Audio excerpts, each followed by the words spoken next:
Jonathan Serry has some breaking news. He's on the ground. He's in Charlotte right now. Jonathan.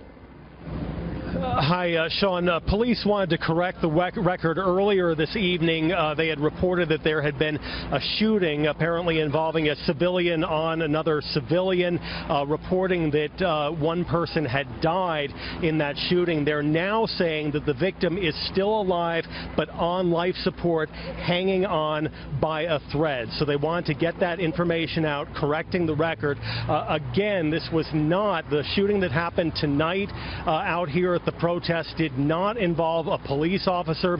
Apparently, it was civilian on civilian violence. And because the protests here are turning violence, not just protesters turning on each other in the case of this shooting, apparently, but also turning on police officers. And so about 2 blocks from where I'm standing, there's a line of officers in riot gear. They are trying to clear people out of the area. The police chief says that authorities here have been very patient, and the protests started out peaceful, but then once they got violent, his main concern now is protecting everyone, regardless of what side the story they're on, what side of the story they believe.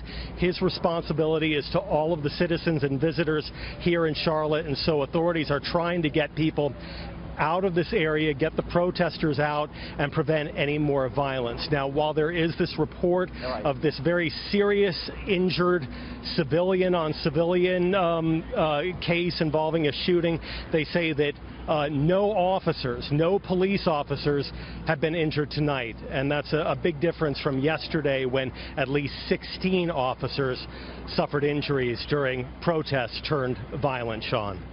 All right, well, that's really important because we had reports earlier that 7 officers were injured tonight, 16 last night.